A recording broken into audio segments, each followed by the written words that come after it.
Lecture du livre des Actes des Apôtres. En ces jours-là, comme le nombre des disciples augmentait, les frères de langue grecque récriminèrent contre ceux de langue hébraïque, parce que les veuves de leur groupe étaient désavantagées dans le service quotidien. Les 12 convoquèrent alors l'ensemble des disciples et leur dirent : « Il n'est pas bon que nous délaissions la parole de Dieu pour servir aux tables. Cherchez plutôt, frères, 7 d'entre vous, des hommes qui soient estimés de tous. Remplis d'Esprit Saint et de sagesse, nous les établirons dans cette charge. En ce qui nous concerne, nous resterons assidus à la prière et au service de la parole. » Ces propos plurent à tout le monde, et l'on choisit Étienne, homme rempli de foi et d'Esprit Saint, Philippe, Procore, Nicanor, Timon, Parménas et Nicolas, un converti au judaïsme, originaire d'Antioche. On les présenta aux apôtres, et après avoir prié, ils leur imposèrent les mains. La parole de Dieu était féconde, le nombre des disciples se multipliait fortement à Jérusalem, et une grande foule de prêtres juifs parvenait à l'obéissance de la foi.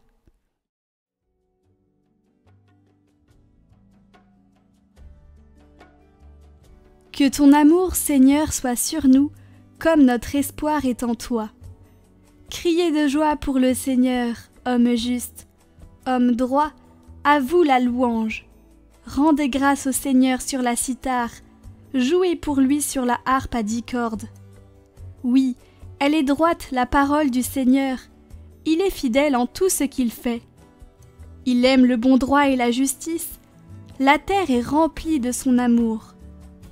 Dieu veille sur ceux qui le craignent, qui mettent leur espoir en son amour, pour le délivrer de la mort, les garder en vie au jour de famine.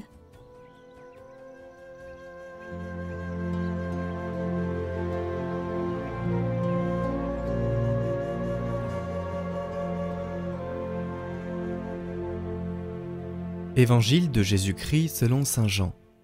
Le soir venu, les disciples de Jésus descendirent jusqu'à la mer. Ils s'embarquèrent pour gagner Capharnaüm sur l'autre rive. C'étaient déjà les ténèbres, et Jésus n'avait pas encore rejoint les disciples. Un grand vent soufflait, et la mer était agitée. Les disciples avaient ramé sur une distance de 25 ou 30 stades, c'est-à-dire environ 5000 mètres, lorsqu'ils virent Jésus qui marchait sur la mer et se rapprochait de la barque. Alors ils furent saisis de peur. Mais il leur dit : « C'est moi, n'ayez plus peur. » Les disciples voulaient le prendre dans la barque. Aussitôt la barque toucha terre, là où ils se rendaient.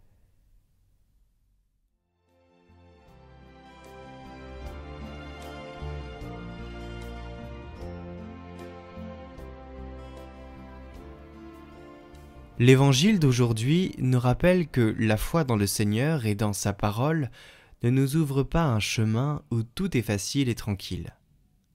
Elle ne nous soustrait pas aux tempêtes de la vie.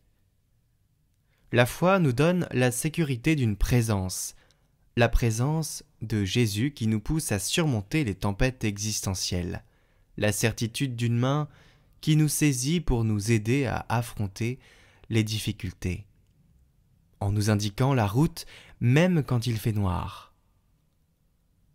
La foi, en somme, n'est pas une échappatoire aux problèmes de la vie, mais elle soutient sur le chemin et lui donne un sens. Cet épisode est une image magnifique de la réalité de l'Église de tous les temps. Une barque qui, tout au long de la traversée, doit affronter également des vents contraires et des tempêtes qui menacent de la renverser. Ce qui la sauve, ce ne sont pas le courage et les qualités de ces hommes. La garantie contre le naufrage est la foi en Jésus et dans sa parole.